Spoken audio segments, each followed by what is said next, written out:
नमस्कार मित्रों, मैं ललित धानावत, फैकल्टी हिस्ट्री। आज हम फिर एक बार रूबरू हो रहे हैं आपके समक्ष। एक परिचर्चा राजस्थान की एक उस रियासत के बारे में आज हम चर्चा करेंगे जो रियासत विश्व विख्यात रियासत रही है। हमारी इस रियासत ने हमें महाराणा प्रताप, महाराणा कुंभा, संग्राम सिंह, राणा रतन सिंह जैसे महानतम शासक दिए हैं, जहाँ के जानवर भी अपने राष्ट्रभक्ति और स्वामी भक्ति के लिए प्राण गंवाने के लिए जाने जाते हैं। जैसे कि मैंने इस बात को का इंडिकेट किया है, तो आपको समझ में आ रहा होगा बात मैं चेतक की कर रहा हूँ। जी हाँ मित्रों, ये तमाम जो संबंध रखते हैं वो रखते हैं मेवाड़ रियासत से। मेवाड़ जो रियासत है, ये मेवाड़ रियासत हमारे राजस्थान जीके की एक महत्वपूर्ण टॉपिक है। इसमें एग्जामिनर जो क्वेश्चन पूछता है वो दो वंशों से पूछता है, एक गुहिल वंश और एक सिसोदिया वंश। आज की चर्चा जो हमारी रहेगी वो गुहिल वंश पर रहेगी, लेकिन मैं मेवाड़ राज्य का इतिहास गुहिल वंश से स्टार्ट करूं इससे पहले, क्योंकि जैसा कि हमारा एक रूल हमारा बना हुआ है कि हम जब चैप्टर हमारा खत्म होता है तो उस चैप्टर के बाद मैं आपको कुछ क्वेश्चंस देता हूं, उन क्वेश्चंस के उत्तर आपको देने होते हैं और बाद में नेक्स्ट जो वीडियो क्लास होती है मेरी, उसके अंदर उन क्वेश्चंस के आंसर मैं आपको बताता हूं। हम अब पहले उन प्रश्नों पर चर्चा करते हैं और उसके बाद फिर हम इसके मेवाड़ राज्य के इतिहास पर बात करेंगे। आइए हम लोग बहुत संक्षिप्त और हल्की सी द्रुत गति से इन प्रश्नों के उत्तर के बारे में बात करते हुए हम लोग चलते हैं। राजस्थान का प्रथम ऐतिहासिक ग्रंथ है, ये पहला प्रश्न है हमारा। इसका उत्तर है नैनसिरी ख्यात। नैनसिरी ख्यात जो मूणोद नैनसी के द्वारा रचित है और ये हमारे राजस्थान का प्रथम ऐतिहासिक ग्रंथ माना जाता है। कौन आधुनिक इतिहास रचयिता नहीं है?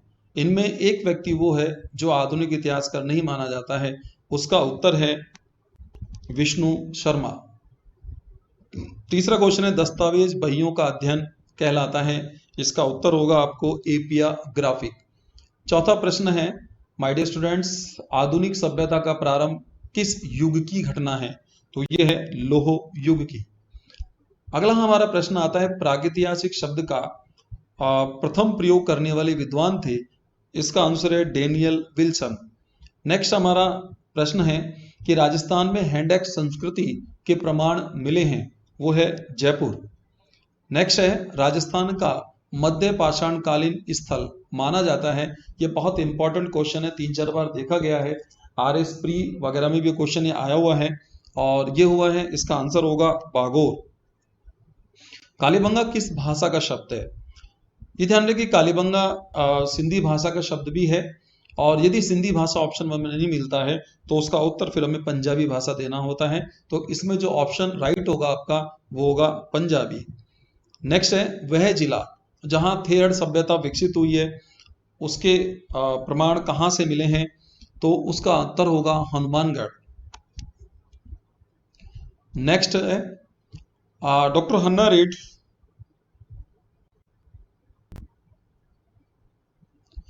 हन्ना रेड द्वारा उत्खनित स्थल कौन सा है? तो उसका उत्तर होगा रंग महल। मित्रों नेक्स्ट क्वेश्चन है उदयपुर स्थित बालाथल सभ्यता की जो अर्थव्यवस्था है वो कैसी थी? वो थी मिश्रित अर्थव्यवस्था। नेक्स्ट है माध्यमिका सभ्यता विस्तारित है, तो माध्यमिक सभ्यता जो विस्तारित रही है वो है चित्तौड़गढ़। नेक्स्ट प्रश्न हमारा आता है प्राचीन भारत का टाटानगर कहलाता है। टाटानगर इसलिए कहलाता है कि चूंकि वहां से लौह सामग्री बहुतायत मात्रा में मिली है और वो है रेड। नेक्स्ट है महासतियों का टीला कहाँ स्थित है?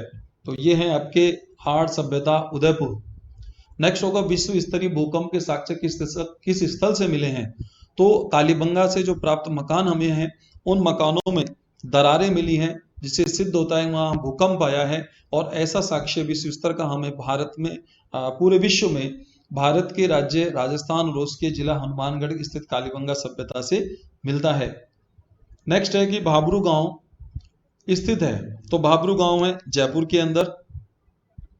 नेक्स्ट बौद्धकालीन अवशेष बैराठ के अतिरिक्त कहां से मिले हैं? तो उसका उत्तर होगा झालावाड़। नेक्स्ट है गोरे व कोट क्या है? गोरे व कोट अनाज रखने के पात्र थे जो आर्य सभ्यता से मिले हैं। इसका उत्तर होगा पात्र के प्रकार।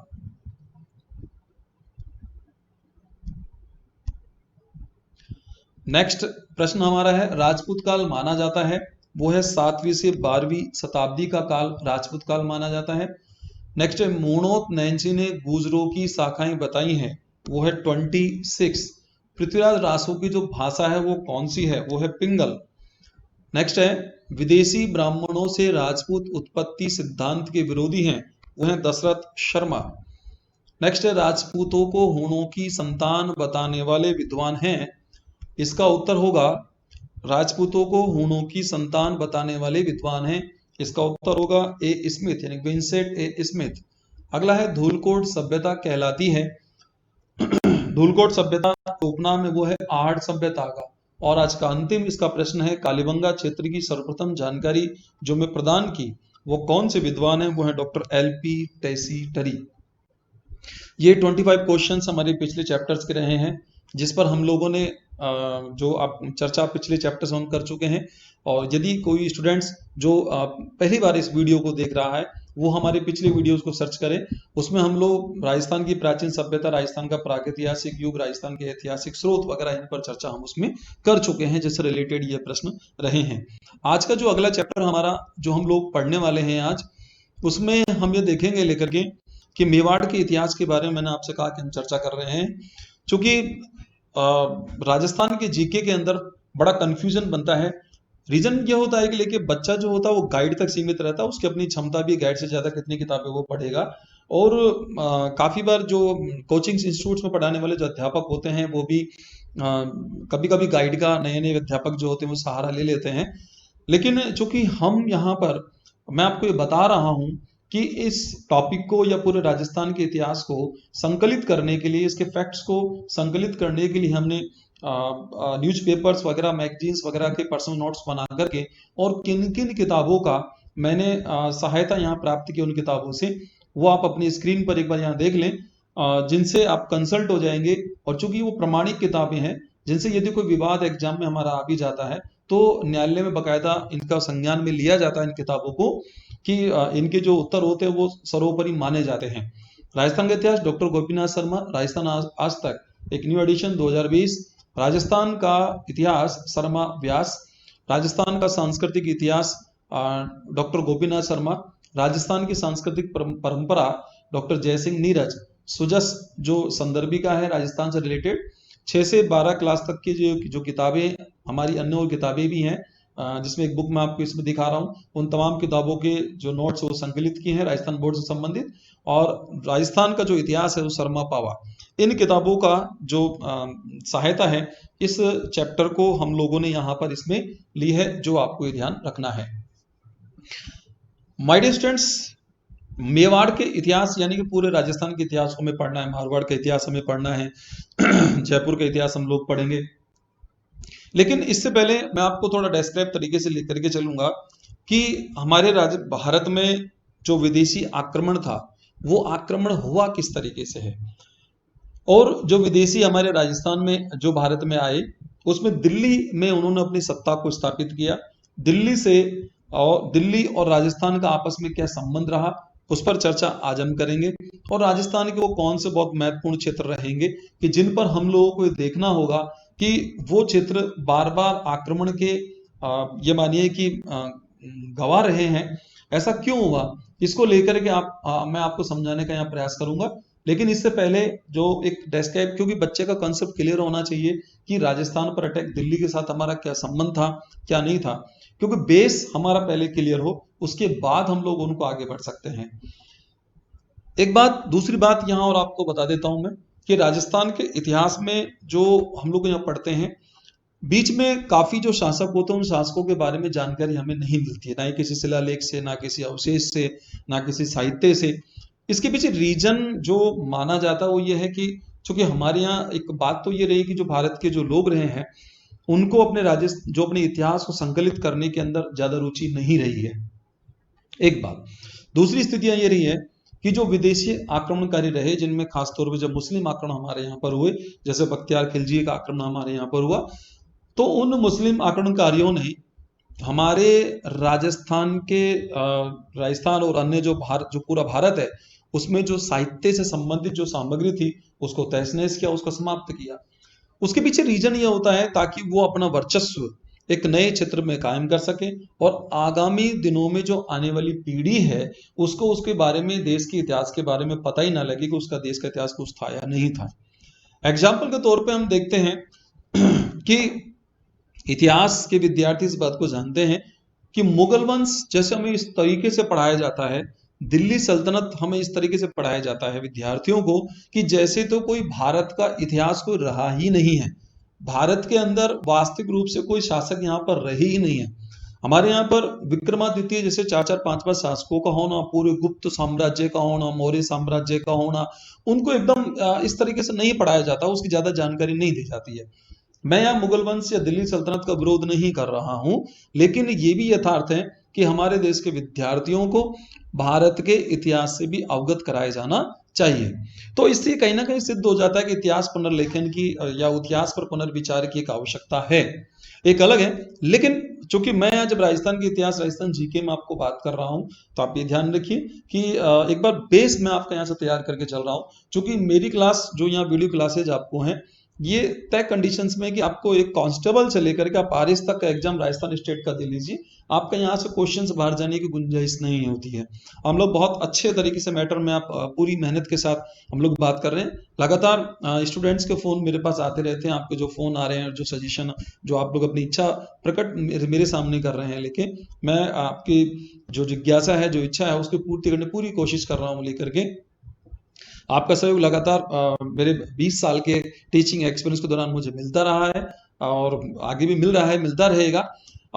हम लोग यहाँ जर्नल देख रहे हैं, तो पहले मैं आपको ये समझाऊंगा, क्योंकि स्टूडेंट्स का कहना यह था कि सर पहले हमें एक बार दिल्ली और राजस्थान के संबंधों के बारे में आप बता देना। तो मैं आपको उस तरीके से बता रहा हूँ कि राजस्थान के आक्रमण जो भारत में है वो विदेशी आक्रमण कैसे, किस तरीके से हुए हैं। आइए हम लोग चर्चा करते हैं आज के मेवाड़ के इतिहास के साथ। थोड़ा हम ये देखते हैं कि हमारे राजस्थान का दिल्ली से संबंध और विदेशी आक्रमण किस प्रकार का रहा। अब आप माय डियर स्टूडेंट्स ध्यान दीजिए, आप स्क्रीन पर देख रहे हैं भारत के इस नक्शे को, आप देख रहे हैं भारत का नक्शा विभाजन के बाद के नक्शे की हम बात कर रहे हैं। जैसे कि आप देख रहे हैं पाकिस्तान और अफगानिस्तान ये बना हुआ है, तो ये आफ्टर 1947 का मैप है। इसमें देखिए ये जो पार्ट हम लोग यहाँ देखते हैं, ये पार्ट हम जानते हैं कि ये जो पार्ट है पूरा का पूरा यहाँ हिमालय पर्वत श्रृंखला का विस्तार यहाँ मौजूद है। ये पार्ट जो हमारा हिमालय पर्वत श्रृंखला का विस्तार है, तो ये ध्यान रखिए कि भारत पर होने वाले आक्रमणों को इस साइड से रोका गया है इन हिमालय श्रृंखलाओं के द्वारा। यानी कि एक शत्रु हिम्मत नहीं कर पाता है कि इस साइड से वो आक्रमण कर दे। भूगोल के आधार पर हम देखते हैं साइबेरिया से आने वाली ठंडी हवाओं को भी ये जो है हिमालय जो पर्वत श्रेणी है, वो साइबेरिया से जो आने वाली ठंडी हवाएं हैं उन्हें भी ये रोकती है। तो एक तरीके से हिमालय जो पर्वत श्रृंखला है उससे हमें राजनीतिक भी लाभ है और भौगोलिक, एक भूगोल से संबंधित लाभ भी हमें इससे मिलता है। ये जो पार्ट है, आप ये नीला नीला पार्ट देख रहे हैं, इसको हम बंगाल की खाड़ी कहते हैं, बे ऑफ बंगाल के नाम से कौन जानते हैं।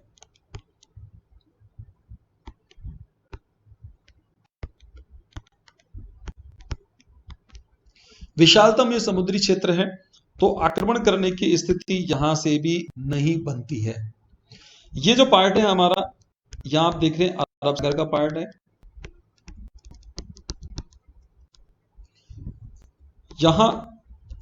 यहां से भी जो है शत्रु आक्रमण करने की हिम्मत नहीं करता है। नीचे जो सागर आता है वो हिंद महासागर आता है।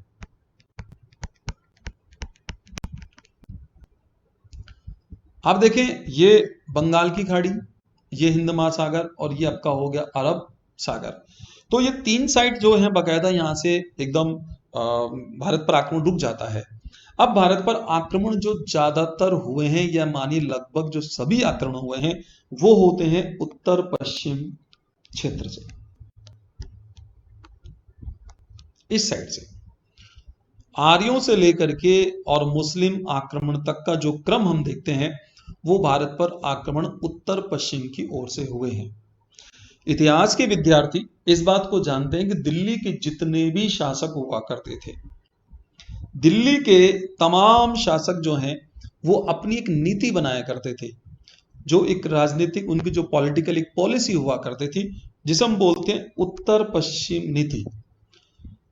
कभी कभी ऐसा हो जाता है कि हमसे बात की जाती है कि सब मुगलों की उत्तर पश्चिम नीति क्या थी, या किसी सल्तनत कालीन शासकों की उत्तर पश्चिम नीति क्या थी। मेरे पढ़ाने के दौरान रह कि बच्चा इस बात को समझ नहीं पाता कि उत्तर पश्चिम नीति या हम जो नॉर्थ वेस्ट पॉलिसी की जो बात सर कर रहे हैं वो क्या है। तो ये उत्तर पश्चिम नीति है कि उत्तर और पश्चिम की ओर से आक्रमणों को रोका जाए। दिल्ली में जो शासक आता था वो चूंकि आक्रमण सारे यहां से हो रहे हैं, तो दिल्ली सल्तनत, अब हम आगे बात को, दिल्ली के जितने भी शासक रहे हैं, चूंकि वो सबसे पहले भारत की इस सीमा को सील किया करते थे ताकि इस ओर से आक्रमण नहीं हो। तो ये है भारत पर विदेशी आक्रमण, जो हमारा कहां से किस तरीके से होता था। भारत पर विदेशी आक्रमण कौन कौन से हुए हैं उनकी चर्चा के लिए हम लोग देखेंगे हमारे भारतीय इतिहास यानी कि इंडियन हिस्ट्री की क्लासेज आपको देखनी होंगी, उनमें चर्चा हमारी वहां पर रहेगी।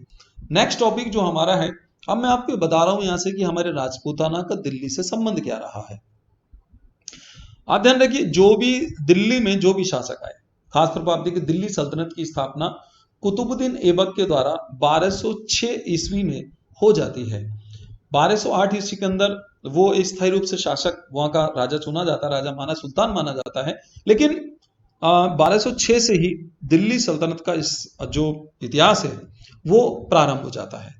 अब 1206 से लेकर के और एंड तक की जो स्थिति है, उन दिल्ली सल्तनत के शासकों ने इस राजस्थान पर जो अटैक किया वो क्यों किया, इसके पीछे कारण क्या था, दरअसल ऐसा क्या रीजन रहा करता था।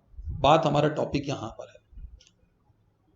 माय डियर स्टूडेंट्स, ये ध्यान रखिए, आप इस पूरे राजस्थान को आप देख रहे हैं जिसे स्वतंत्रता से पहले हम राजपूताना के नाम से जाना जाता था। राजपूताना दिल्ली, दिल्ली प्राचीन नाम दिल्ली का रहा, काफी नाम चेंज हुए, लेकिन दिल्ली यानी कि राजपूताना और दिल्ली का जो रिलेशन है, तो दिल्ली के जो भी शासक थे राजपूताना की ओर अग्रसर क्यों हुआ करते थे। रीजन क्या है कि जैसे अभी मैंने इसी टॉपिक से पहले जस्ट अभी 2 मिनट पहले आपसे कहा है कि उत्तर पश्चिम नीति के तहत वो क्या करते हैं कि जो उत्तर पश्चिम की ओर से होने वाले भारत पर जो आक्रमण है, उन आक्रमणों को रोकने का प्रयास करते हैं। हमारे राजपूताना में यहाँ पर छोटी छोटी बड़ी बड़ी छोटी छोटी रियासतें बनी हुई थी, कुछ बड़ी रियासतें मौजूद थी, यानी कि जो रियासतें थी वो पूरा राजपूताना डिवाइडेशन था, छोटी रियासतों में, कुछ बड़ी रियासतों में। विदेशों से आने वाला कोई भी आक्रमणकारी जब यहां यदि वो अटैक करेगा तो निश्चित है कि वो दिल्ली की ओर पहुंच सकता है। ये ध्यान रखिए आप, हम हमारी सीमाओं को, हमारे देश को सुदृढ़ रख सकें, इसके लिए हमें हमारे राज्य के, हमारे देश के आसपास के जो पड़ोसी देश होते हैं, पड़ोसी जो राज्य होते हैं, उनका भी थोड़ा ध्यान रखना होता है, क्योंकि कमजोर पड़ोसी जो होता है वो हमारे लिए भी, हमारी सुरक्षा के लिए भी एक तरीके से खतरा बन सकता है। इसलिए हम देखते हैं जनरल, कई बार हमारे जो पड़ोसी छोटे राष्ट्र हैं, जैसे नेपाल है, भूटान है, ठीक है, श्रीलंका है, तो म्यांमार है, बांग्लादेश है, तो इनको क्या है कि दरअसल इनके साथ भारत एक मित्रता वाला व्यवहार रखता है। इकोनॉमिक कंडीशन चाहे भारत की कहीं कोई जैसी भी हो, एक अलग बात है, लेकिन उसके बावजूद भी वो इन देशों की एक बड़े स्तर पे सहायता इनकी करता है लेकर के। क्योंकि यदि आप ये मान के चलिए कि नेपाल की सहायता भारत नहीं करेगा तो नेपाल की सहायता चाइना करेगा, और जब चाइना करेगा तो हमारे लिए दिक्कत पैदा होगी। हमें खास तौर पे हमारी जो विदेश नीतियां हैं, कोई भी राज्य जब अपनी फॉरेन पॉलिसीज को जब बनाता है, विदेश नीति को जब बनाता है, तो उन विदेश नीतियों को बनाने में जो अहम तत्व होता है, जो मुख्य तत्व होता है, वो उसका भौगोलिक तत्व, एक वेरी इंपॉर्टेंट फैक्ट्स, वो ज्योग्राफिकल जो उसकी कंडीशन है, वो एक बहुत इंपॉर्टेंट फैक्ट्स होता है। उसे अपनी विदेश नीतियों का निर्माण ज्योग्राफिकल कंडीशन को देख करके करना पड़ता है। ये एक स्थिति यहां बनती है। इसलिए कई बार कंडीशन ऐसी है कि पाकिस्तान के साथ हमारी शत्रुता वाला व्यवहार होने के बावजूद भारत ने पाकिस्तान की कई बार सहायता की है, स्थितियां रही है लेकर के, क्योंकि मित्रवत संबंध बनाए रखना बेहद जरूरी है। क्योंकि कई बार ऐसा होता है कि हमें, ठीक है, सामने वाला मित्र कई बार इंतजार करता है व्यक्ति कि यार ये मेरा मित्र बन जाए, तो चलो हम भी उसके मित्र बनने की स्थिति रखते हैं। क्योंकि हमारे देश में अब जो वर्तमान की जो स्थिति जो देखते हैं कि गौतम बुद्ध, सम्राट अशोक और महात्मा गांधी के अहिंसा के सिद्धांत को मानने वाला देश रहा है। भारत किसी पर जानकर एक आक्रमण नहीं करता है, एक स्थिति एक प्रयास रखता है। तो हमें जो बात यहाँ पर देखनी है, इसलिए दिल्ली के शासक जो भी जो उस समय जो वहां पर आया करते थे, वो राजपूताना को खास तौर पे नजर रखा करते थे कि यार ये राजपूताना जो है ये कंप्लीट रूप से क्या रहे, हमारे अंडर में रहे, जिससे सीमाएं जो राजपूताना के ये स्ट्रांग रहे। आगे से पंजाब और तमाम कश्मीर तक तो उनका स्थिति बना रहा करती थी, ताकि कोई अटैक यहां से नहीं हो। एक बात। दूसरी स्थिति क्या है, व्यापारिक संबंध भी हुआ करते थे। चूंकि वो कैसे होंगे वो नेक्स्ट वीडियो के अंदर मैं बात करूंगा कि इकोनॉमिक कंडीशन किस प्रकार से बात कर रही है। मेरा अगला जो चैप्टर जो अब मैं आपको समझाने का प्रयास कर रहा हूं मित्रों, हमारे राजस्थान के कुछ ऐसे हिस्से रहे हैं जिन पर दिल्ली शासकों का बराबर ध्यान रहा है। और बराबर ध्यान यानी कि जो वो किले हैं, जो फोर्ट है, बहुत इंपॉर्टेंट फैक्ट किले रहे हैं जिन पर दिल्ली के शासकों ने लगातार आक्रमण किया है और बहुत से आक्रमणों को उन्होंने झेला है। उन्हीं एक एक फोर्ट को मैं अभी आपको संक्षिप्त रूप में समझाते हैं चलूंगा, बाकी जो डिटेल है वो हम लोग नेक्स्ट टॉपिक के अंदर लेंगे। सबसे ऊपर आप देख रहे हैं कि ये हनुमानगढ़ डिस्ट्रिक्ट का भटनेर दुर्ग है। हनुमानगढ़ डिस्ट्रिक्ट का भटनेर दुर्ग यहाँ देख रहे हैं कि मध्य एशिया की ओर से होने वाले सबसे ज्यादा जो आक्रमण वो हनुमानगढ़ के जो भटनेर दुर्ग पर हुए हैं। क्योंकि इस राजपूताना में यदि एंट्री किसी को ऊपर से करनी है तो जब तक हनुमानगढ़ दुर्ग को विजय प्राप्त नहीं कर लेगा तब तक वो आगे नहीं कर पाता है। एक बात ये। दूसरा है सोनार का किला, जो हमारे जैसलमेर के अंदर स्थित है। पीले पत्थरों से बना हुआ है, एकदम सोने जैसा ये चमकता है लेकर के। जैसलमेर को हम जानते हैं स्वर्ण नगरी के नाम से भी इसको जाना जाता है लेकर के। ये जो यूनेस्को द्वारा विश्व की खूबसूरत इमारतों के अंदर भी इसको शामिल किया हुआ है। इस किले की खास बात यह है कि इसमें चूने का प्रयोग नहीं है, बाकायदा जो इसके पत्थर हैं उन्हीं को सेट करके इसको बनाया हुआ है। इस सोनार के किले पर यहां आप देखते हैं कि इसके बारे में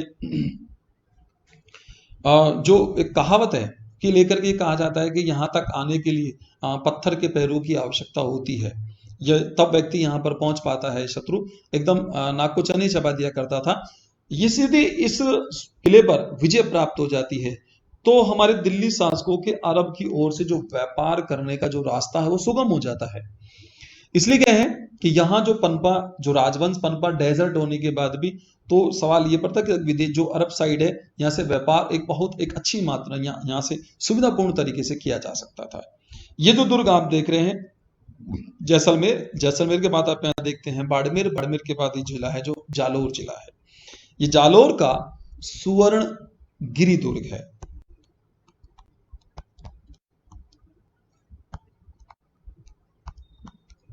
ये जालोर का स्वर्णगिरी दुर्ग है। ये दुर्ग बहुत प्राचीन दुर्ग रहा है। इसके लिए क्या है कि दिल्ली के शासक वो इस पर इसलिए अटैक करने की स्थिति में रहते थे क्योंकि उन्हें यहां से यदि वो आते हैं तो इस जालोर दुर्ग से वो सीधा दक्षिण की ओर यानी कि गुजरात और महाराष्ट्र की ओर आसानी से जा सकते हैं। नेक्स्ट है जिस किले पर मैं आपको बात कर रहा हूं, ये चित्तौड़गढ़, जिसको हम गढ़ों में गढ़ चित्तौड़गढ़ बाकी सब गढ़ैया के नाम से हम जानते हैं।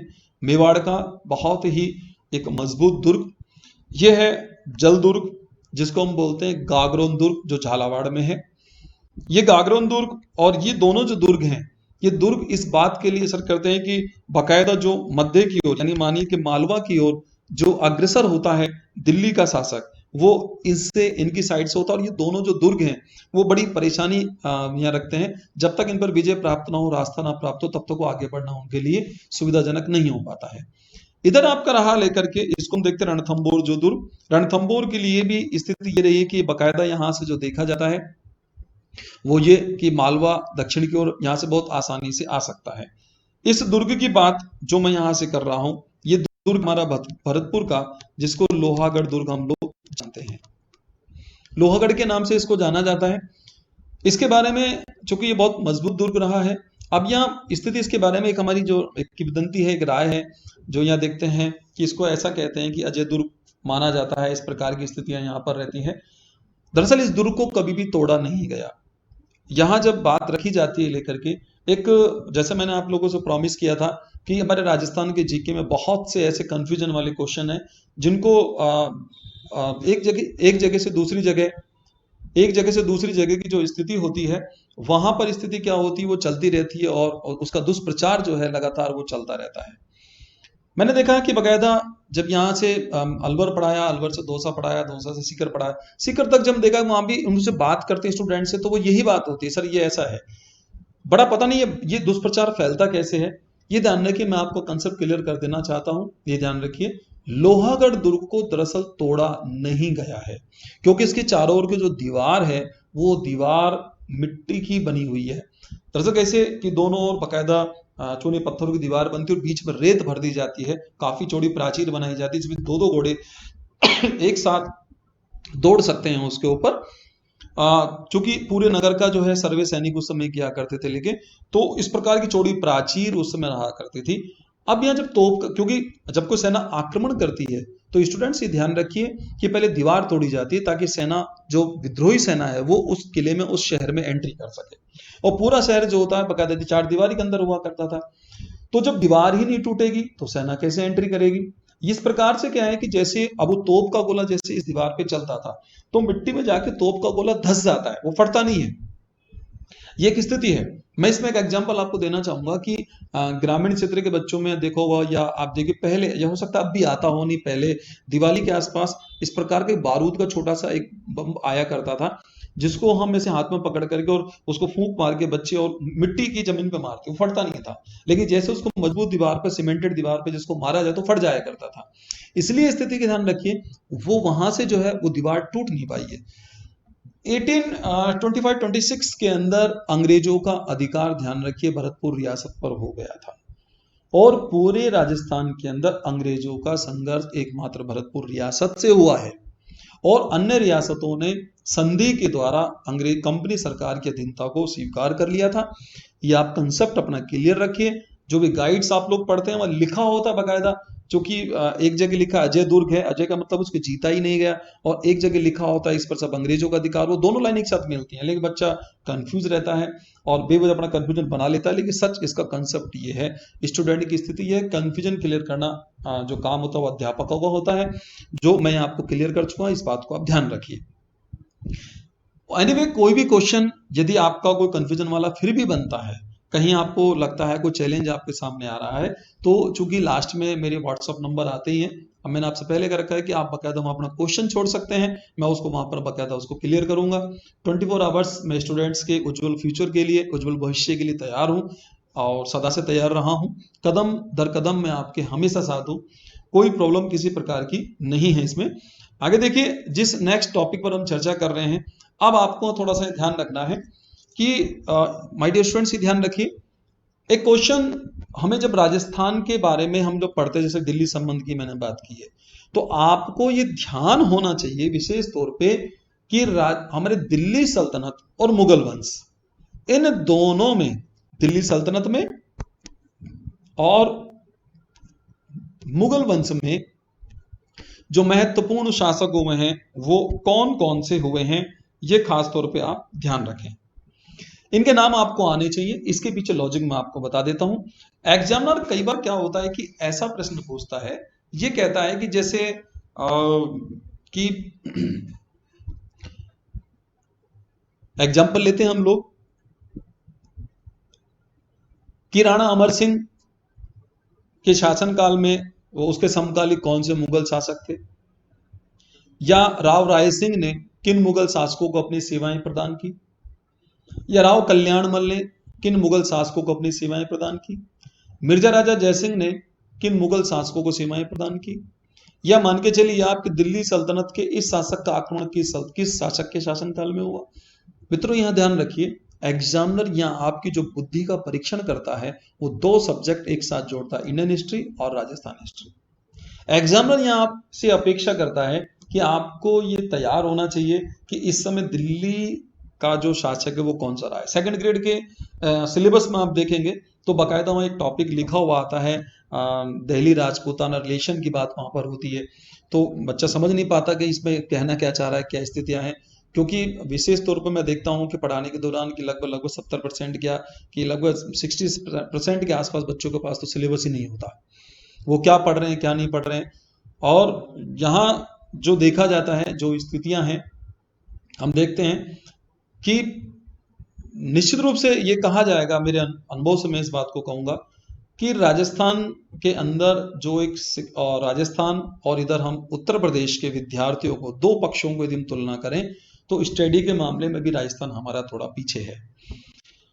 इसमें मैं माफी चाहते हुए बाकायदा, चूंकि अध्यापकों के लिए माफी चाह रहा हूँ विद्यार्थियों से, ये सच्चे स्वीकार कर लेना चाहिए। क्योंकि राजस्थान महिला साक्षरता दर में हम देख ही सकते हैं, आंकड़े हमारे बिल्कुल निचले पायदान से सिर्फ एक ऊपर है, यानी बिहार के बाद हमारा राजस्थान जो आ रहा है लेकर के। तो इतना वृहत्तम हमारा इतिहास रहा है, बस एक सिर्फ ये है। और वो क्यों, कारण क्या है कि विद्यार्थी ज्यादातर गाइड्स के उलटफेर में रहता है, गाइड्स के आसपास रहता है। वो अपनी किताबों को, जो बीए स्तर की किताब, उनको ढंग से पढ़ नहीं पाता। उनको ढंग से पढ़े तो कोई प्रॉब्लम नहीं है, क्योंकि ध्यान रखिए एग्जामिनर जो पेपर बनाता है माय डियर स्टूडेंट्स, वो किताबों से बनाता है, न कि वो गाइड से बनाता है।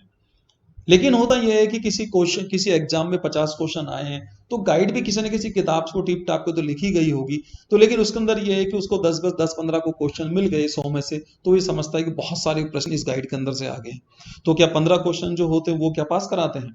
तो मैं ज्यादा डिटेल में न जाकर मैं आपको समझाने का प्रयास कर रहा हूँ, थोड़ी बात को आप समझे। तो हमें ध्यान होना चाहिए कि दिल्ली में कौन कौन से शासक वहां शासन कर रहे थे और इधर मुगल वंश के कौन कौन से शासक थे। तो आप इस स्क्रीन पर, चूंकि इस पीस को देखा, आपको अपने नोट्स इसमें बना लेने चाहिए, चाहे आप स्क्रीनशॉट ले लें, कैसे ले लें, आपको पता हो कि इस समय कौन कौन शासक शासन कर रहे हैं। तो मैं एक बार आप यहां बता देता हूं। लेकिन दिल्ली में गुलाम वंश जो सबसे पहले यहां पर आता है लेकर के, उस गुलाम वंश में कुतुबुद्दीन ऐबक 1206 से 1210 तक होता है। फिर कुतुबुद्दीन का एक विवादित पुत्र जो आराम शाह कहलाता है, 1210 में ही उसका शासन, चूंकि विवादित पुत्र है, 3 से 4 महीने का उसका शासन होता, ज्यादा शासन उसका नहीं होता। फिर कुतुबुद्दीन ऐबक का दामाद इल्तुतमिश वहां पर शासक बनता 10 से 36 के लिए। फिर रुकनुद्दीन फिरोज शाह यहाँ आता है लेकर के।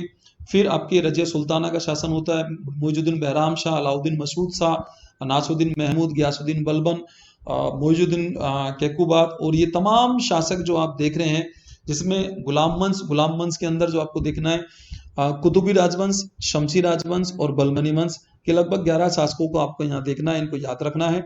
खिलजी वंश में जलालुद्दीन फिरोज खिलजी उसका संस्थापक होता है लेकर के। फिर तुगलक वंश, खिलजी वंश के बाद तुगलक वंश हमारा यहाँ आता है। तुगलक वंश के बाद जो है वो सैयद वंश, और सैयद वंश के बाद लोधी वंश। लोधी वंश का अंतिम शासक होता है इब्राहिम लोधी। आपको ये ध्यान रखिए, इतने शासकों के नाम याद करने में आपको प्रॉब्लम आता है तो आपको मैं बता देता हूं। इस खास तौर पे माय डियर स्टूडेंट्स, इसमें एक दो शासकों को आपको ध्यान रखना है, जैसे इल्तुतमिश, इसका कार्यकाल आपको पता होना चाहिए इसके बारे में, एक बात। दूसरा, इल्तुतमिश के बाद यदि आप हो तो दूसरा यहाँ इंपॉर्टेंट शासक है अलाउद्दीन खिलजी, एक जलालुद्दीन फिरोज खिलजी। यहाँ 3 शासक। मैं आपका बिल्कुल ये भार हल्का कर दूंगा, आपको ज्यादा ध्यान, यदि स्टूडेंट्स को फिर भी ये लगता है सर इतने याद नहीं हो पाएंगे, तो मैं आपको बता दूं 2, 3, 4 तो आपको याद रखना जरूरी, बेहद जरूरी है। ये बहुत इंपॉर्टेंट व्यक्तित्व हैं जिनको आपको ध्यान रखना है। इल्तुतमिश और एक कुतुबुद्दीन ऐबक को भी थोड़ा सा आपको ध्यान रखना है। 4 यहाँ शासक हो चुके हैं, और बाकी आप इधर आ जाइए। लोधी वंश के अंदर आपको खासतौर पे ध्यान रखना है, और लोधी वंश में आप रखेंगे ध्यान इब्राहिम लोधी। चूंकि राणा संग्राम सिंह से इसका युद्ध होता है, तो यहाँ आपको ये 5 शासकों का शासनकाल तो विशेष तौर पे ध्यान रखना है। बाकी दिल्ली सल्तनत के शासकों को आप छोड़ सकते हैं। यहाँ अगला जो वंश जो हमारे पास है वो आ रहा है मुगल वंश। मुगल वंश के अंदर हमें देखना है, मुगल वंश का संस्थापक होता है बाबर। यहाँ माय डियर स्टूडेंट्स आप ये ध्यान रखिए, आपको बाबर के बाद उसका पुत्र हुमायूं, फिर शेरशाह सूरी, इस्लाम शाह सूरी, फिरोज शाह, और फिर मोहम्मद आदिल शाह, ये सूर वंश के शासक होते हैं जो कि बीच में यहाँ आते हैं। चूंकि उसके बाद मोहम्मद शाह, आदिल शाह के बाद हुमायूं दोबारा शासक बनता है, और फिर अकबर, जहांगीर, औरंगजेब, और औरंगजेब के बाद बहादुर शाह प्रथम, और उसके बाद जहांदार शाह। यहां तक के शासक आपको विशेष तौर पे ध्यान रखने हैं। कि इन शासकों का काल क्या रहा है। ये ध्यान रखिए, एक बाबर से लेकर के और अगला शासक जो हमारे पास आ रहा है, यहाँ ज्यादा सा 12 शासकों का शासनकाल आपको विशेष तौर पे ध्यान रखना है, क्योंकि ज्यादातर जो हमारा राजपूताना का इतिहास का जो संबंध रहा है वो मुगल शासकों से उनका लिंक ज्यादा रहा है। तो आपको इनका शासनकाल पता होना चाहिए कि ये कब से कब तक शासक रहे हैं। अगला टॉपिक जो हम लोग अब चर्चा कर रहे हैं, विशेष तौर पे ध्यान रखिए, हमारा मेवाड़ राज्य का इतिहास। मेवाड़ राज्य के इतिहास पे चूंकि मैं आपको वापस उसको लेके आ रहा हूँ, भी मैंने आपसे कहा कि इसको लेके, चूंकि अभी तक हमने देखा कि मेवाड़ का बेसिक और पूरे राजस्थान के इतिहास को जो हम पढ़ेंगे तो उससे लिंक हमारा क्या रहा, मैं उसको बार बार मुझे क्लियर ना करना पड़े, मैं आपको इस वीडियो में क्लियर कर चुका हूँ। अग्रिम डायरेक्ट हमारी बात वहां पर होगी। अब हमें मेवाड़ राज्य की जो बात वहां करनी है, जिसने वो मेवाड़ रियासत, अभी मैंने कहा कि आपको बहुत प्रसिद्ध विश्वविख्यात शासक हमें दिए हैं, जिसमें एग्जामिनर जो आपको यहाँ पर देता है, आपको खास तौर पे ध्यान रखना है, और मेवाड़ के गुहिल वंश और दूसरा वंश है सिसोदिया वंश, दो वंशों का इतिहास हम यहाँ पर पढ़ेंगे। गुहिल वंश के अंदर दो महत्वपूर्ण शासक होते हैं, एक का नाम है बप्पा रावल और एक का नाम है रावल रतन सिंह।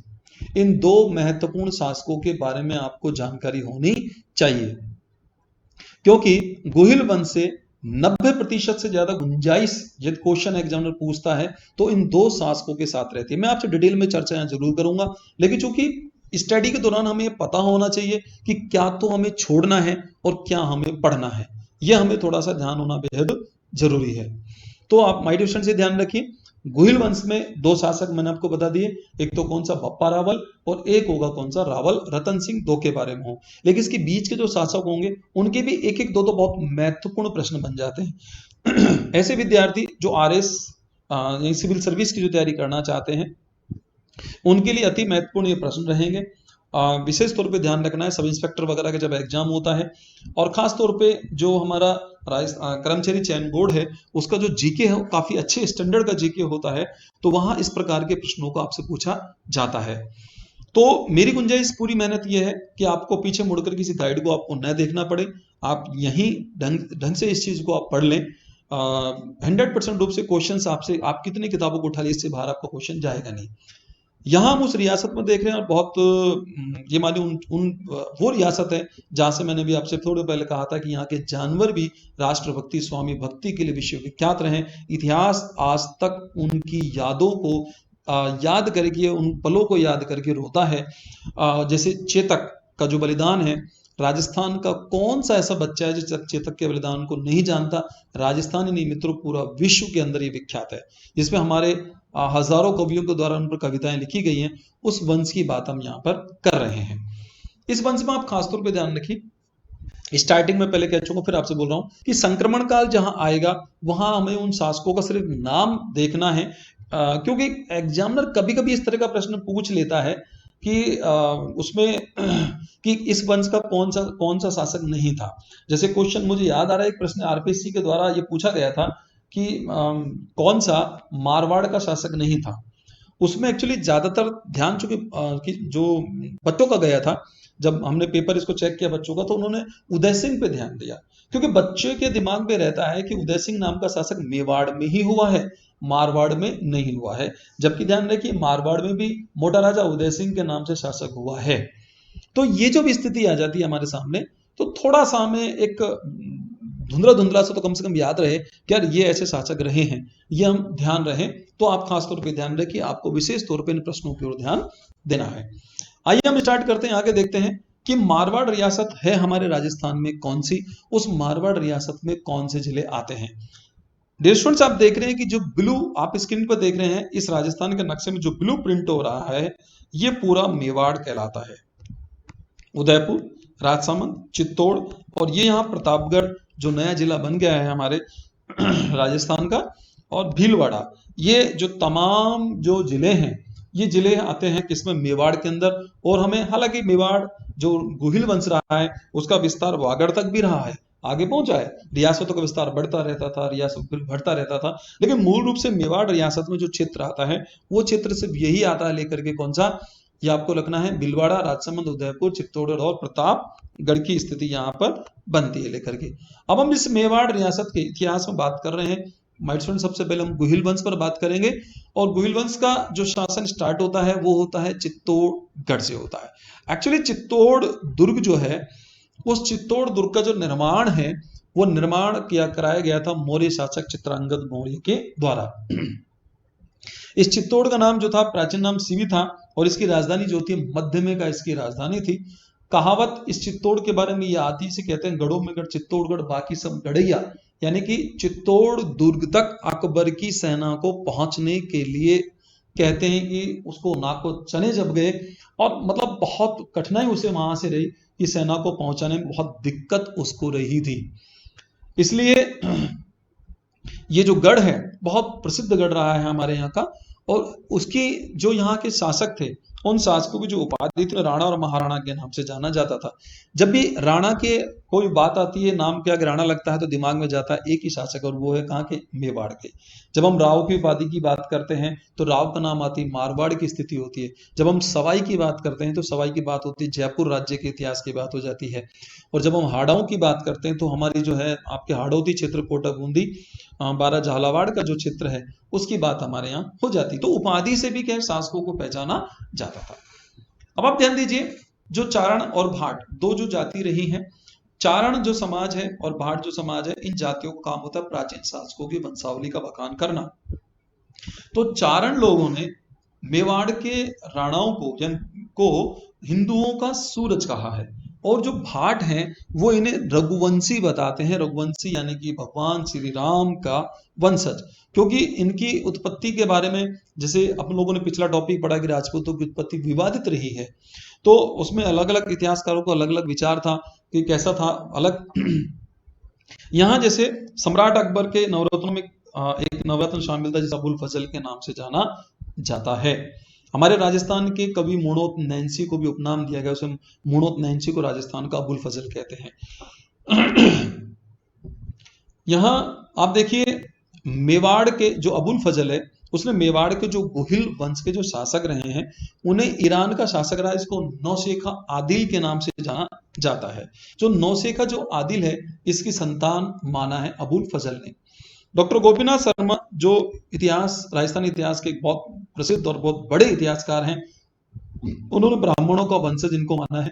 हीराचंद गौरीशंकर ओझा और मुणोत नैन्सी जो हैं वो सूर्यवंशी मानते हैं। कर्नल जेम्स टोड का जो मानना है वो शिलादित्य का वंशज गुहिलों को मानते हैं। वो ये मानते हैं कि जो शिलादित्य जो था वो शिलादित्य नाम का जो शासक, अभी हम पढ़ेंगे उसके बारे में, जो शिलादित्य जो था, ये जो शिलादित्य है ये सूर्यवंशी महाराजा कनकसेन की 8वीं पीढ़ी का शासक था। कर्नल जेम्स टोड और मुणोत नैन्सी ने गुहिलों की जो स्टूडेंट शाखाएं बताई हैं वो बताई हैं, 24 शाखाएं उन्होंने बताई हैं। अब हम यह जो इतिहास जो हमारा स्टार्ट होता है, वैसे यहाँ जो गुहिल वंश का संस्थापक माना जाता है वो गुहिल को माना जाता है, लेकिन चूंकि हम इतिहास के थोड़े और डेप्थ में जाते हैं तो हमें एक व्यक्तित्व का नाम मिलता है जिसका नाम है शिलादित्य। हमारे राजस्थान के इतिहास को समझाने के लिए हमारे सामने घटनाक्रम एक कहानी के रूप में आता है, जनश्रुतियों के रूप में आता है, जिसके लिए मैं बहुत ही संक्षिप्त और सारगर्भित घटनाक्रम के द्वारा आपको समझाने का यहाँ प्रयास करूंगा कि शिलादित्य की स्थिति क्या है, शिलादित्य कैसे था। पहले आप इसके परिवार के रिलेशन को आप समझे। शिलादित्य जो शासक जो था, इसके नाना का नाम था देवादित्य। देवादित्य ब्राह्मण जाति से था और केहर नगर के अंदर निवास किया करता था। देवादित्य की पुत्री थी, उस पुत्री का नाम था सुभागा देवी, और सुभागा देवी की ही संतान था शिलादित्य। बात को समझना आप, यानी कि देवादित्य जो है वो शिलादित्य का नाना हुआ। शिलादित्य का जो विवाह हुआ है वो विवाह हुआ है पुष्पावती से, तो पुष्पावती जो है वो शिलादित्य की पत्नी रही हैं। अभी घटनाक्रम क्या है यहां पर आप थोड़ा सा ये ध्यान रखिए। दरअसल क्या है कि जो सुभागा देवी हैं सुभागा देवी को उनके गुरु के द्वारा एक बीज मंत्र दिया गया था। सुभागा देवी के साथ वो घटना घटती जो महाभारत काल के अंदर कुंती के साथ घटी थी।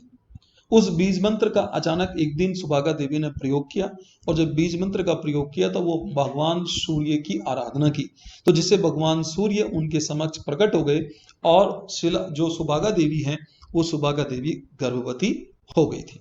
जब सुभागा देवी गर्भवती हो गई तो एक लोक लाज के डर से देवादित्य ने सुभागा देवी को वल्लभीपुर या वल्लभी नगर, एक नगर था, वहां पर उसे भिजवा दिया।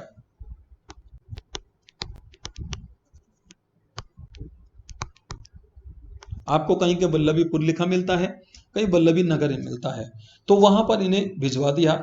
और वही कहते हैं कि सुभागा देवी ने एक बच्चे को जन्म दिया, एक पुत्र को जन्म दिया, और वही पुत्र उसका शिलादित्य के नाम से फेमस हुआ था। वो जो शिलादित्य था, इसको नाम अलग बाद में पड़ेगा अभी। शिलादित्य जब स्कूल जाया करता था, सहपाठी वगैरह उससे पूछा, उससे पिता का नाम पूछा करते थे, तो वो उसे उसकी जानकारी का अभाव में अपने पिता का नाम बता नहीं पाता था। एक बार बहुत ज्यादा परेशान होकर के उसने सुभागा देवी अपनी माँ से पूछा कि मुझे अपने पिता का नाम बताओ, वरना मैं तुम्हें अभी समाप्त कर दूंगा। जब ये बात रही तो वहां सुभागा देवी को जब इस प्रकार की चेतावनी जब शिलादित्य ने दी, तो कहते हैं कि भगवान सूर्य एकदम प्रकट हुए, और प्रकट होकर भगवान सूर्य ने सारा संदर्भ उसे समझाया, और उन्हें ये कहा कि भाई मैं तुम्हारा पिता हूं, तुम मेरे पुत्र हो, और उसे एक पत्थर का टुकड़ा दिया, बोला इस टुकड़े को साथ रख के जिस पर भी तुम आक्रमण करोगे उस पर तुम विजय प्राप्त करोगे। यहां हम कहते हैं कि जो वल्लभी नगर है, उसी टुकड़ा जब उस शिला का टुकड़ा जब उसके हाथ में आया, तो उस बच्चे का नाम शिलादित्य उस समय पड़ा था। अब जाके क्या हुआ कि उसने वल्लभी जो नगर है, उस वल्लभी नगर के शासक को परास्त किया, और वल्लभी नगर के शासक को परास्त करके वहां पर अपना शासन स्थापित किया। कहते हैं कि वल्लभी नगर पर मलेच्छों का आक्रमण हुआ, और उस मलेच्छ आक्रमण के दौरान शिलादित्य मारा गया। जब शिलादित्य मारा गया था, तो उस समय कहते हैं कि शिलादित्य की जो पत्नी है पुष्पावती, वो पुष्पावती गर्भवती थी, और जब वो पुष्पावती गर्भवती थी तो वो अपने जो कुल देवी हैं माता जगदम्बा देवी, जिनका मंदिर आबू में है, आबू सिरोही में है, वहां पर पुत्र प्राप्ति की कामना से दर्शन के लिए गई थी। लेकिन जब पुष्पावती को इस बात का पता लगा कि जो वल्लभी नगर है या वल्लभीपुर जो नगर तहस नहस हो चुका है, मलेच्छों ने उसको एकदम तहस नहस कर दिया है, तो जिससे क्या हुआ कि पुष्पावती जो है चूंकि वहीं रुक गई थी जहां रुकी। लेकिन उस समय क्या था, शिलादित्य की जो अन्य पत्नियां थी वो सती हो चुकी थी। पुष्पावती जब वहां रुक करके पुष्पावती ने अपना विचार बनाया कि मैं सती हो जाती हूँ, चूंकि वो गर्भवती थी इसलिए सती हो नहीं सकती थी।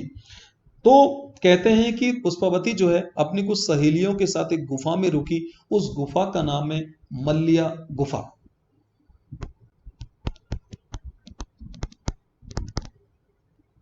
उस मल्लिया गुफा के अंदर वो रुकी, और मल्लिया गुफा में ही उसने एक पुत्र को जन्म दिया। गुफा को उस समय गुहा कहा जाता था, और गुहा से ही उस बच्चे का नाम गुहिल पड़ा, और गुहिल का ही दूसरा नाम गुहिला द्वितीय कहलाता है। पुष्पावती बच्चे को जन्म दे करके अपने पुत्र को जन्म दे करके, और वो क्या है, सती हो जाती है।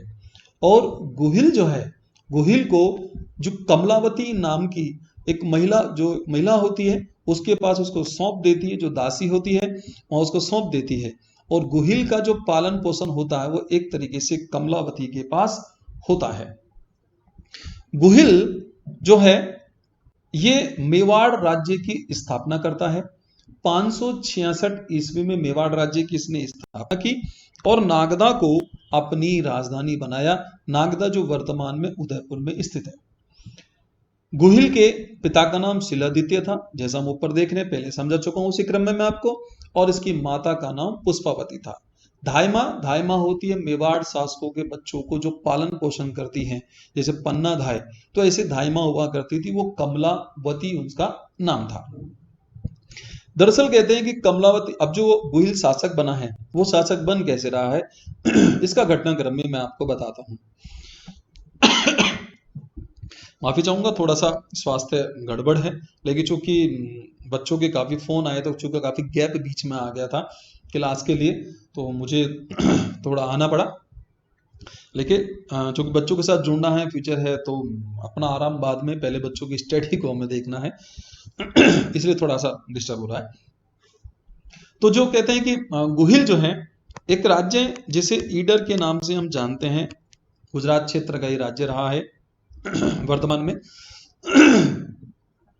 तो ईडर जो है, ईडर एक भील बाहुल्य क्षेत्र रहा है। आप ये ध्यान रखना इस बात को, एग्जामिनर पूछ सकता है लेकर के कि ईडर का जो क्षेत्र कैसा है, ये भील बाहुल्य क्षेत्र है।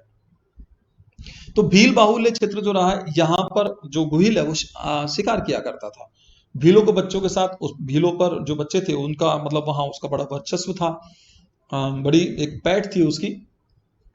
भीलों के दिमाग में एक बार ऐसे कहते हैं कि बात आई कि कोई हमारा शासक होना चाहिए, तो भीलों ने समर्थन किया कि गुहिल को क्यों ना हम हमारा शासक बना दें। ये बात जब भील एक वृद्ध नेता मांडलिक को जब पता लगा, तो मांडलिक ने अपना अंगूठा काट करके गुहिल का जो मस्तक है उस पर तिलक किया, और उसका एक तरीके से वो राज तिलक हुआ। प्यारे विद्यार्थियों, आप ये ध्यान रखिए, तब से परंपरा वह बन गई कि मेवाड़ शासकों का जो राज तिलक किया करते थे, वो भील जाति के जो उनका मुखिया हुआ करता था, वो अपना अंगूठा काट करके राज तिलक किया करता था। ये परंपरा तभी से चलती आ रही है। तो कहते हैं इस बात को लेके कि जब वो 566 ईस्वी में जब वो बात रही, तो कहते हैं उसका वहां पर शासन स्थापित हो गया था। लेकिन अब आप ध्यान रखिए, मेवाड़ राज्य का जो संस्थापक जो माना गया वो गुहिल को माना जाता है। लेकिन एग्जामिनर एक नए पैटर्न पे क्वेश्चन आपसे पूछ रहा है, उसे पूछना होता है संस्थापक ही, लेकिन वो एग्जाम बच्चों को थोड़ा सा उनकी बुद्धि को गुमराह करने के लिए वो क्या करता है कि इस तरह के शब्द देता है। प्रथम पुरुष, आदि पुरुष, मूल पुरुष कौन था? मेवाड़ का प्रथम पुरुष कौन था? मेवाड़ का मूल पुरुष कौन था? मेवाड़ का आदि पुरुष कौन था? अब स्टूडेंट के सामने ये बात यहाँ पर ये आ जाती है, लेकर स्टूडेंट सोचता है यार कौन था, ये क्या आ गए। तो आप ये ध्यान रखिए, संस्थापक जो होता पहला व्यक्ति होता है, इट मीन प्रथम पुरुष। आदि पुरुष यानी कि सबसे पहला जो प्राचीन व्यक्ति होता है वो आदि पुरुष हुआ, और मूल पुरुष वो होता है जो प्रारंभिक है, मूल मेन जो पर्सन है वो होता है। तो एग्जामिनर इसी एक चीज को अलग अलग तरीके से बात करता है। ये गुहिल माना जाता है। नागदा जो इसने राजधानी बनाई थी, मैं आपको बता देता हूं, नागदा जो फेमस है हमारे राजस्थान में, वो सास बहू के मंदिर के लिए फेमस है। बहुत प्राचीन मंदिर रहा है नागदा मंदिर, जो आप देख रहे हैं सास बहू का मंदिर। माय डियर स्टूडेंट्स, ध्यान रखिए, रियल नेम इसका दूसरा है, क्योंकि सास बहू के कभी मंदिर बनते नहीं है। सास बहू के शायद अब मैं इसमें कुछ कह नहीं सकता, मैं वीडियो क्लास ले रहा हूं। मंदिर जो रियलिटी में है सहस्त्र बाहु का है। आमजन जो होता है वो आमजन जो सहस्त्र बाहु, अब उसे नहीं बोला जाता, उसके जो कठिन जो शब्द होते हैं भोले व्यक्ति के जबान पर नहीं आ पाते, क्योंकि ज्यादा पढ़ा लिखा वो नहीं होता, तो उसने सहस्त्र से सास, बाहु से बहु कर दिया, और ये नाम पड़ गया सास बहू के नाम से। जबकि ये मंदिर कौन सा है? वो मंदिर है कौन सा? सास और सहस्त्र बाहु का मंदिर। एक ऐसे ईश्वर, एक ऐसे देवता जिनके सहस्त्रों बुझाएं हैं, उनका ये यहाँ पर मंदिर ये माना गया है। गुहिल के बाद जो शासक बनता है वो बनता है नागा द्वितीय। मैंने कहा था कि बीच में इतिहास में संक्रमण काल आएगा, यानी कि उन इतिहास हमें शासकों के नाम ही पता नहीं लगेंगे। गुहिला द्वितीय की जो 8वीं पीढ़ी है, यानी कि उस नागा द्वितीय 8वां शासक रहा है, 8वीं पीढ़ी का शासक रहा है। दरअसल इसका भीलों के साथ व्यवहार ठीक नहीं था, इसने भीलों से अपना अच्छा व्यवहार नहीं रखा। तो जब इस शिकार पर गया था, तो उस समय भीलों के द्वारा शिकार के दौरान इसकी हत्या कर दी गई थी। नागा द्वितीय के बाद जो यहाँ शासक बन के आता है वो आता है हमारा बप्पा रावल।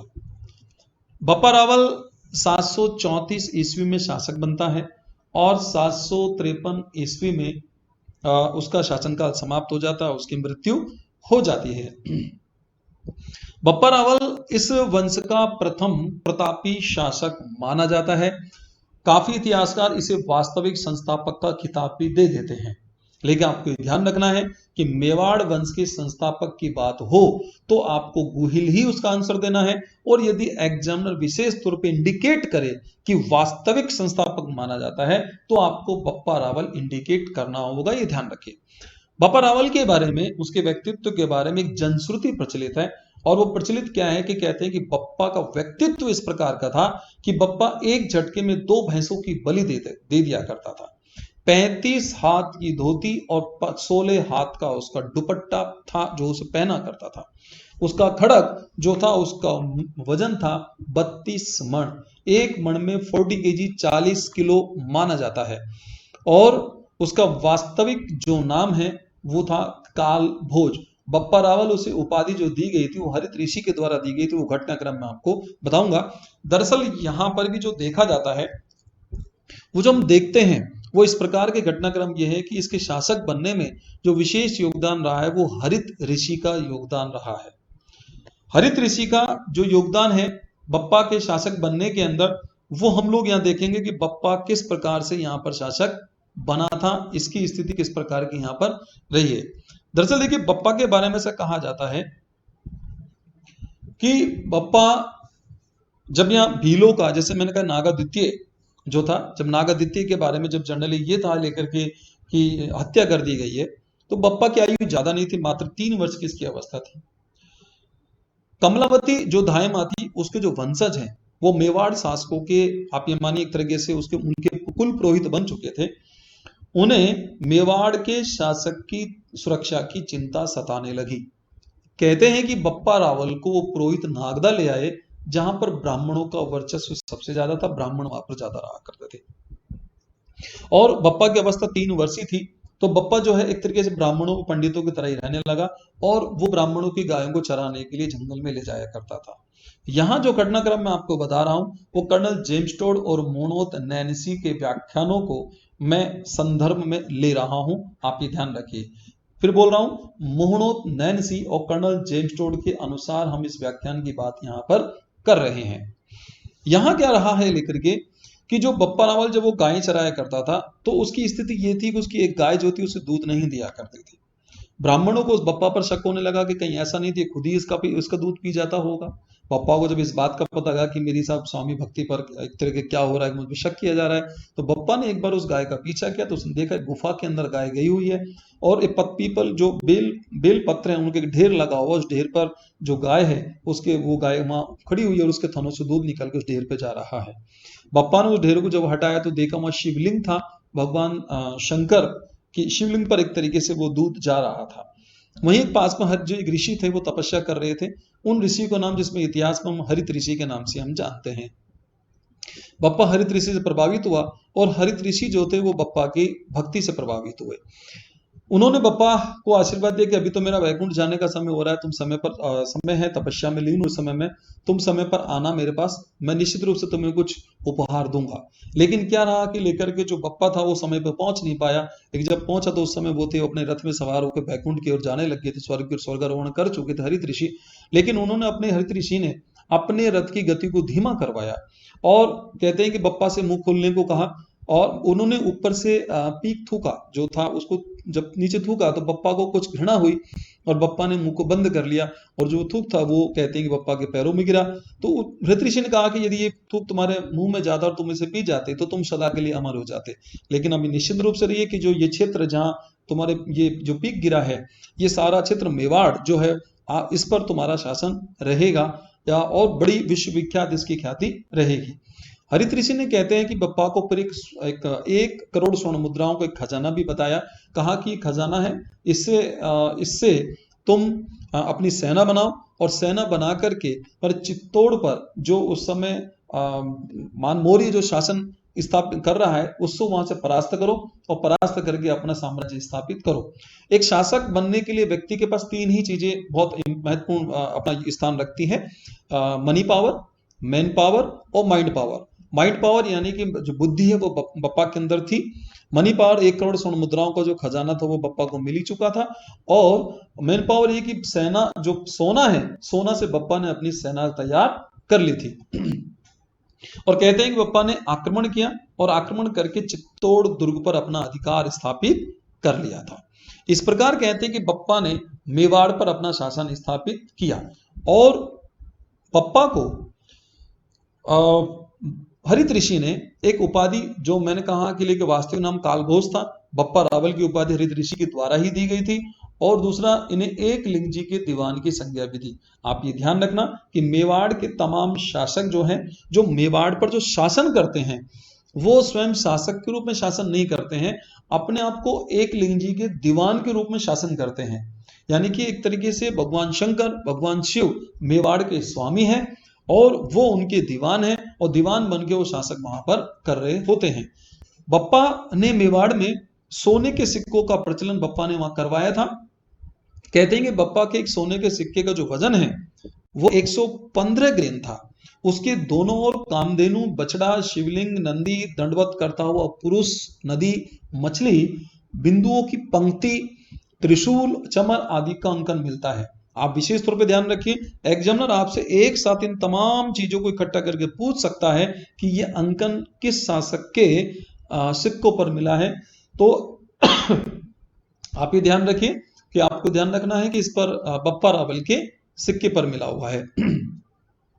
बप्पा रावल का एक तांबे का सिक्का भी मिला, जिसका वजन 27.5 रति का था, जो कहते हैं कि रोशनलाल सांबर के पास सुरक्षित था। अभी मैंने आपसे कहा कि बप्पा रावल ने जो उनकी आज्ञा 734 ईस्वी में मान मौर्य को परास्त करके चित्तौड़ पर अधिकार किया था।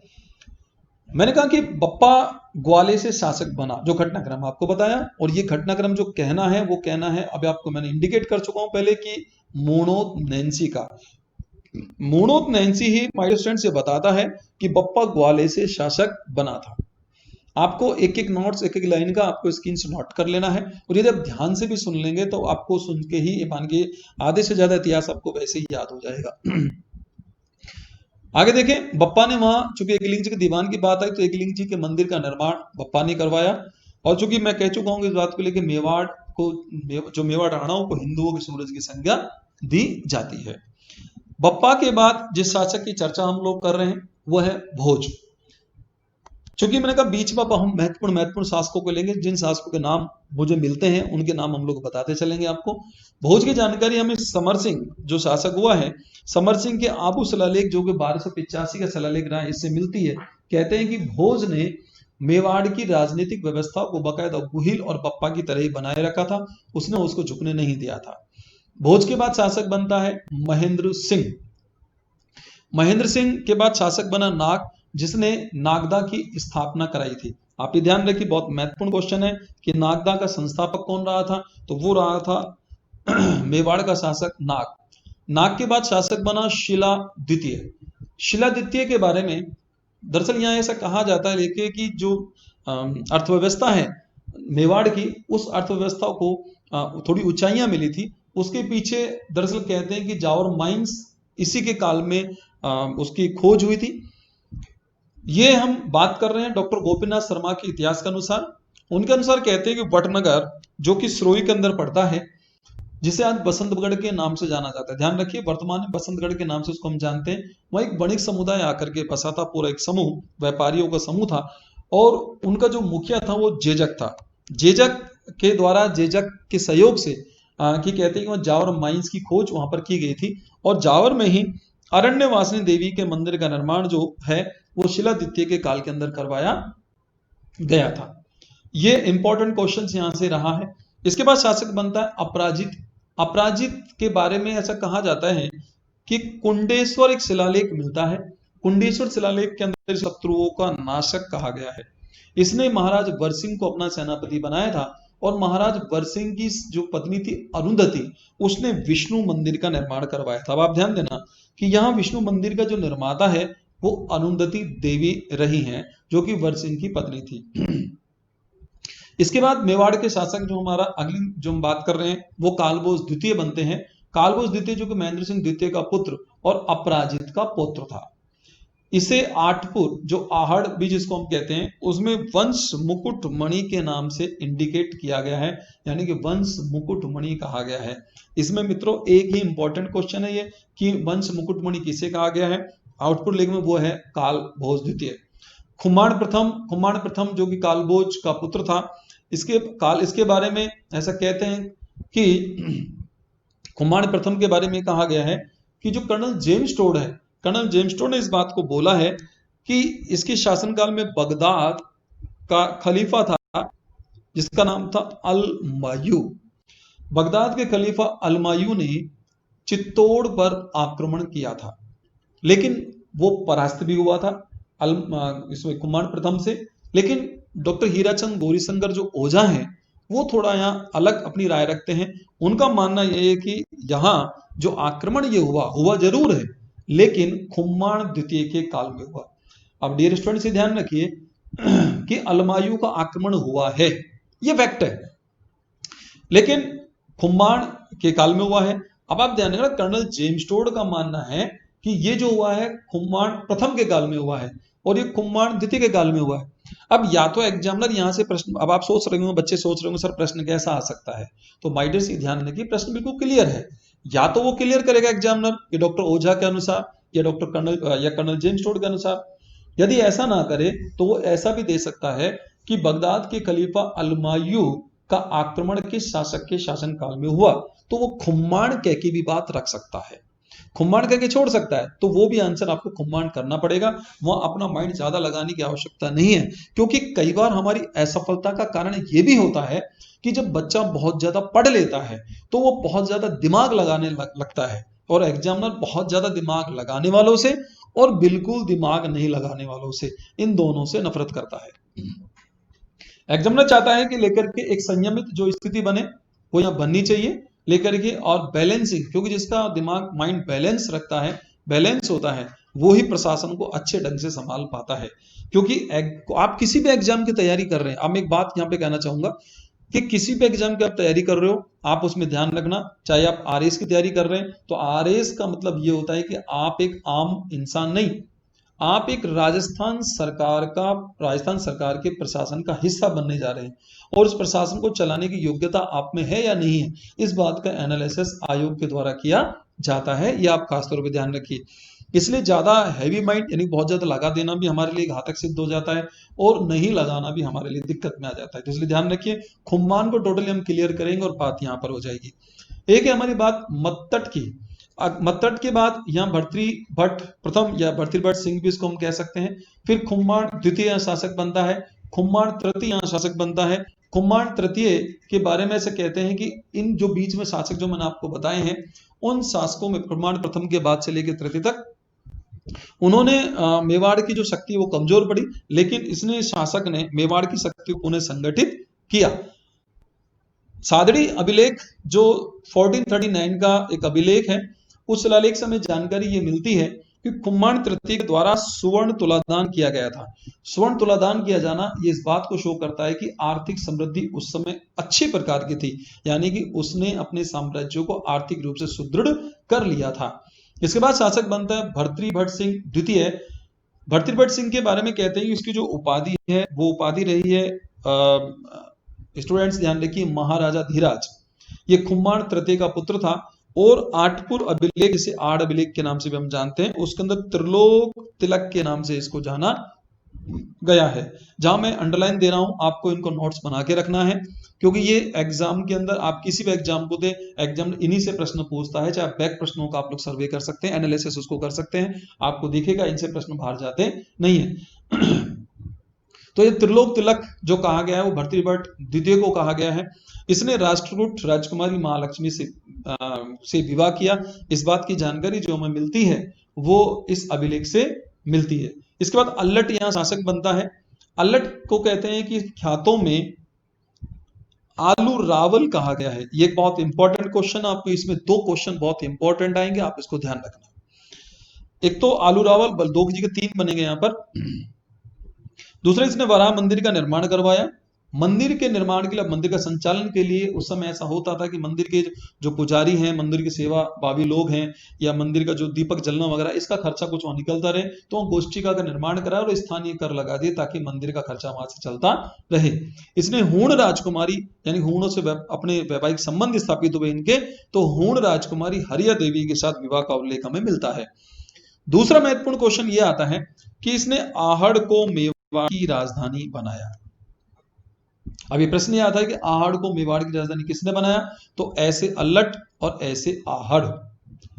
नेक्स्ट ध्यान रखिए, मेवाड़ के अंदर ब्यूरोक्रेसी, जिसको हम हिंदी में नौकरशाही कहते हैं, नौकरशाही का गठन करने वाला जो प्रथम शासक था वो शासक था अल्लट। आप ये ध्यान रखिए, this is very important question, ये आपको खासतौर पे ध्यान रखना। अभी तक ये आया नहीं है, पूछा नहीं गया है, पूछने की गुंजाइश इसकी बन सकती है कि मेवाड़ में नौकरशाही का गठन करने वाला प्रथम शासक कौन था, तो वो था अल्लट। स्टूडेंट्स, इसके बारे में इसके बाद जो शासक हम लोग बात कर रहे हैं वो नरवाहन की बात कर रहे हैं। नरवाहन के बाद शालिवाहन शासक बना, शालिवाहन के बाद शक्ति कुमार बना। अब जिन शासकों की बात करेंगे ये संक्रमण काल बड़ा जबरदस्त हमारे पास आएगा कि जिनके बारे में जानकारी हमारे पास नहीं मिलेगी। फिर आप देखिए एक बार लिस्ट आप इसकी फटाफट देख लें। मुंज, सिंधुराज, भोज द्वितीय जिसने त्रिभुवन नारायण मंदिर का निर्माण कराया था, अंबा प्रसाद, अंबा प्रसाद के बारे में कहते हैं कि वाकपति राज जो चौहान शासक था उससे युद्ध हुआ, उसके दौरान ये मारा गया। नरवर्मन, इसके बाद सुचिवर्मन, फिर जाकर के शासक आया कीर्ति वर्मा, इसके बाद योगराज, वैरेट, वैरेट के बाद हंसपाल, हंसपाल के बाद आता है वैरी सिंह, वैरी सिंह विजय सिंह, विजय सिंह बाद हरि सिंह, हरि सिंह बाद चोड़ सिंह। ये हमारे मेवाड़ इतिहास का संक्रमण काल जो माना गया, जिसके बारे में जानकारी हमारे पास अभाव रहता है इसका। विक्रम सिंह शासक बनता है, विक्रम सिंह के बाद बनता है शासक रण सिंह। रण सिंह जो होता है, यहाँ घटनाक्रम थोड़ा आपको ध्यान रखना है, एक इंपॉर्टेंट क्वेश्चन बनता है, महत्वपूर्ण शासक है हमारा। रण सिंह जो है, रण सिंह विक्रम सिंह का पुत्र था। इसने आहोर किले का निर्माण कराया था। आहोर पहाड़ी भी है, ध्यान रखना, उस पहाड़ी पे जो दुर्ग बना, जो किला बना, उसे आहोर किले के नाम से जाना जाता है। इसके शासनकाल की महत्वपूर्ण घटना यह है कि रण सिंह जो है, गुहिल वंश जो है, उसका विभाजन दो शाखाओं में हो जाता है। पहली शाखा रावल शाखा कहलाती है, दूसरी शाखा राणा शाखा कहलाती है। पहली शाखा का जो संस्थापक है वो था क्षेम सिंह, और दूसरी शाखा का जो संस्थापक था वो था राहप। राहप जो है उसने सिसोदा ठिकाने की स्थापना की थी। इट्स वेरी इंपॉर्टेंट क्वेश्चन कि राहप ने यानी सिसोदा ठिकाने का संस्थापक कौन था, तो वो था राहप, जो कि रण सिंह का पुत्र था। सिसोदा ठिकाने के शासक ही आगे जाकर के सिसोदिया कहलाए थे। ये आपको विशेष तौर पे ध्यान रखना है, क्योंकि मैंने आपसे कहा कि गुहिल वंश के बाद हम लोग हमीर नाम के शासक से स्टार्ट करेंगे, जो सिसोदिया वंश का संस्थापक माना जाएगा, लेकिन सिसोदिया ठिकाने का जो संस्थापक रहा वो राहप माना गया। अग्रिम चर्चा जो हमारा है, चर्चा का जो बिंदु शासक है वो है क्षेत्र सिंह। क्षेत्र सिंह जो कि रावल शाखा का संस्थापक था। इसके दो पुत्र हुए, एक का नाम था सामंत सिंह और एक का नाम था कुमार सिंह। सामंत सिंह, इसके बाद सामंत सिंह शासक बनता है, 1172 में मेवाड़ का शासक बनता है। चौहानों के साथ इसके वैवाहिक संबंध स्थापित होते हैं, और अजमेर के चौहान शासक पृथ्वीराज द्वितीय की बहन, जिसका नाम पृथ्वी बाई होता है, तो ये उनसे विवाह करता है। ये ध्यान रखिए आप कि शासक उस समय विवाह का जो आधार था, जो वैवाहिक संबंधों का आधार था, वो राजनीतिक लाभ था। शासक जो है वैवाहिक संबंध जो ज्यादातर स्थापित करते तो राजनीतिक लाभ से करते थे, ताकि उनकी स्थिति है कि साम्राज्य, या तो उनका साम्राज्य सुरक्षित हो जाए या उनकी साम्राज्य की सीमाओं को विस्तार मिल जाए, तो उसका एक आधार रहा करता था। इसलिए अन्य शासकों के संबंध बनते रहे। नाडोल चौहान शासक कीर्तिपाल ने जब आक्रमण किया तो सामंत सिंह को परास्त किया, और परास्त करके मेवाड़ पर अधिकार इसका हो गया था। इस प्रकार कहते हैं कि जब यहां से परास्त हुआ तो 1178 में सामंत सिंह नीचे आ गया, यानी कि उदयपुर से नीचे डूंगरपुर बांसवाड़ा की ओर आ गया, और डूंगरपुर बांसवाड़ा जिसे वागड़ के नाम से जाना जाता है। बिल्कुल राजस्थान के कहते हैं कि जो राजस्थान के जो दक्षिण के जो जिले हैं, इस प्रकार से देख रखे हैं आप, तो ये एक तरह डूंगरपुर, ये बांसवाड़ा, इसी वागड़ के नाम से जानते हैं। तो कहते हैं कि ये जो वागड़ है, या इस वागड़ में यहाँ पर आकर के इसने गुहिल वंश की स्थापना की। तो आप ध्यान रखें कि वागड़ के गुहिल वंश का संस्थापक यदि प्रश्न हमारा आता है तो वो होगा सामंत सिंह। सामंत सिंह, इस समय आक्रमण जब चल रहा तो सामंत सिंह की पटरानी थी कर्म देवी। दरअसल सामंत सिंह जो था वो 1192 के अंदर मोहम्मद गोरी के विरुद्ध जो पृथ्वीराज चौहान तृतीय का जो आक्रमण, उसमें युद्ध चल रहा था, उसमें पृथ्वीराज चौहान तृतीय का उसने सहयोग किया, और सहयोग करते वीर गति को प्राप्त हो गया था। राजमाता कर्मदेवी ने उस समय कुतुबुद्दीन ऐबक के आक्रमण को उसने उनको सेना का सामना किया और कहते हैं कि उसकी सेना को राजमाता कर्म देवी ने परास्त किया था। मैं एक अलग से एक चैप्टर जो रखूंगा, वैसे कई जो हमारे वीरांगनाएं रही हैं उनकी बातें हमारे इन टॉपिक्स के साथ साथ चलेंगी, लेकिन बहुत सी वीरांगनाएं रही हैं जिन्होंने मुस्लिम शासकों के छक्के छुड़ाए हैं। यहाँ तक ध्यान रखिए, अग्रिम टॉपिक में हमारा जो आएगा वो पढ़ाया जाएगा, आपको मेवाड़ के अंदर ही पढ़ाया जाएगा कि जिसमें अकबर जैसे महान शासक को हमारे यहाँ की वीरांगना से कहते हैं कि माफी मांगनी पड़ी थी। वो कैसी थी, वो अगली उस टॉपिक में मैं आपसे बात यहाँ पर करूंगा। तो इस प्रकार कहते हैं कि यहाँ जो है राजमाता कर्म देवी ने बकायदा कुतुबुद्दीन ऐबक की सेना को परास्त किया था। उसके बाद शासक बनता है जैत्र सिंह, जो 1213 से 52 के लिए होता है।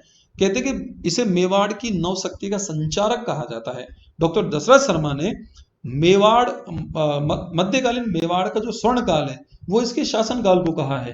अब आप ध्यान रखिए कि मध्यकालीन मेवाड़ का जो स्वर्ण काल कहलाता है वो किस शासक का शासनकाल कहलाता है, तो आपको खासतौर पर ध्यान रखना वो कहलाता है डॉक्टर दशरथ शर्मा का शासनकाल कहलाता है। यहां ध्यान रखिए इनके तो इसके दो सेनापति थे जिसका नाम था बालक और मदन। क्षेत्र सिंह का संघर्ष यहां होता है जिसमें चौहान शासक जो उदय सिंह है,